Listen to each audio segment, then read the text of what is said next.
Whatever it is.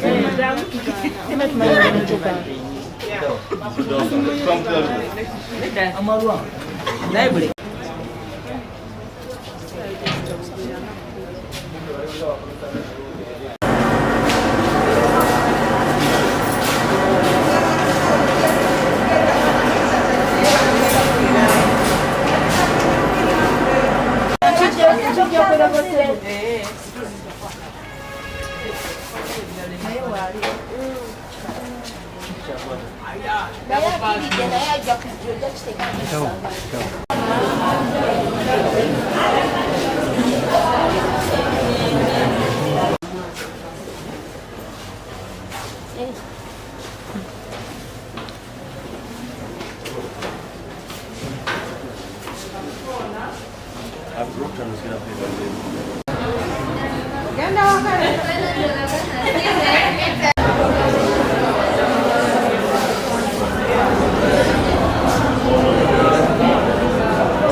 Amanya gange nze Jennifer Namboze twebaza lw'ekitongole kino ekituleetedde ebuyambi mwebale nnyo mwebale eddala ebyokulya oluusi badde bitukendereddeko naye mwebale tubeererawo.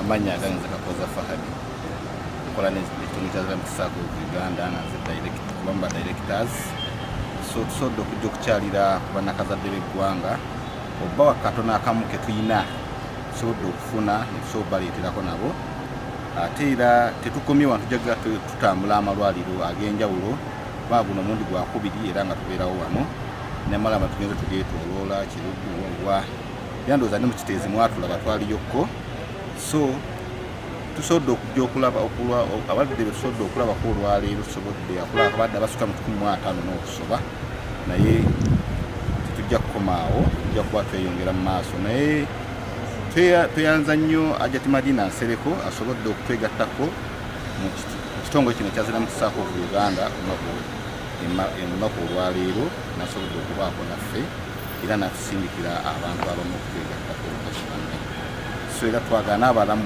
mujenga mutwegattako tusobole okuyamba bannakazadde b'eggwanga n'abantu abamu okutwalizaamu abatalina bwasi okukwatira wamu tusobole okulaba nga naffe okwegattiramu. Amanya gange nsigadde ne Kakoza Fahadi director w'ekitongole kya Islamic Circle of Uganda. Assalamu alaikum wa rahmatullahi wa barakatuh. Twebaza wakitiibwa Allah atusobozesezza ffe ng'aba Islamic Circle of Uganda okubeera nti nno omukisa ogwa leero ffe Mukama baaguwadde okuba nti naffe tuwaayo ku kye tulina. Amanya gange nyinza obba nga mbadde seeyanjudde nze omukenkufu Kintu Ahmed nga ndi mwogezi wa Islamic Circle of Uganda fe abeewaayo okulaba nti nno kwekyo ekitono kye tulina tukwatagana ne bannaffe ne tulaba tusobola okuwa bannaffe abo batalina mwasirizi. Tukimanyi bulungi nti bamaama bangi baba beetaaga ebintu ebyokubeera nti nno mwana wattu beeyambisa, so mu kitono kye tulina tusobola okubeera nga tugathalinga ne bannaffe okulaba nti nno tusobola okuba nga tuwanvuya omukono ogwo kuba tukimanyi nti nno omukono ogugaba ate gwe mukono ogufuna.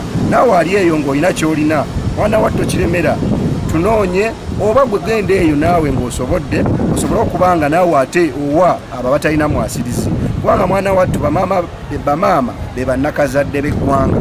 Obanga olina ky'obawaddeyo ne Mukama mwezi guno ogwa Ramadhaani akitunuulira n'alaba nti nno ekyo ekitono ky'osobodde okuwaayo at least mwana wattu asobola okubeera ng'ayisizaamu n'obeera nga osobola okuba nga naawe atoddizibwa. Y'ensonga lwaki twatuula ng'aba Islamic Circle of Uganda ne tugamba katube nga twekolangamu omulimu, kubanga eno edition eno ogiraba wano yakubiri, edition yaffe ey'okubiri. Twakikola omulundi ogwasooka alhamdulillah kibeera successful, naye tetugenda kukomaawo, tugenda kubeera nga tujja mu malwaliro ag'enjawulo era mmwe mwenna abali eyo nga mutulaba ku mitimbagano ku mativi tugenda kuba nga tutuuka mu Uganda yonna ne mu nsi z'ebweru okulaba nti nno tusobola otutuusa ogwo omukono omugabi. Manya Kitiibwa Ginasa nga nze Programs Coordinator wa Madina Foundation, ekibiina ekikulibwa Harriet Madina Nsereko nga basazeewo nga foundation okuba nga tupatinalingawo mu Islamic n'ekibiina kino okulaba nga tugivinga back. Ekintu kye tuzze nga tukola mu biseera ebirala tulowoozezza mu kaseera kano kennyini ak'ekisiibo kyagwanidde okulaba nga tuwa bannaffe abalina oba abatalina mwasirizi oba okubanguyiza ku bulamu basobole okuba nga bakolaki bafuna obulamu obulungi. So nga foundation tugenda mu maaso nga tukola enkola eno era nga tuli wamu ne Mukama waffe Madina Nsereko tujja kukitwala paka maaso nga tukolagana wamu ne ofiisi zino endala. Nze Nakenya Madrini nga mbeera Gayaza okusinziira okujja wano navudde Gayaza. Bannaye tubeebaza nnyo kuba obuyambi bwemutuwadde. Mwebale bannaye, mwebalire ddala okutuwa obuyambi, mwebale okutuzaamu essuubi. Mu mazima essuubi lye mutuwadde tugenda nakuwona, mwebale otuteekako akabayiru w'ennyulanyi. Tusabire tuwone balamu nze Nakenya Madrini.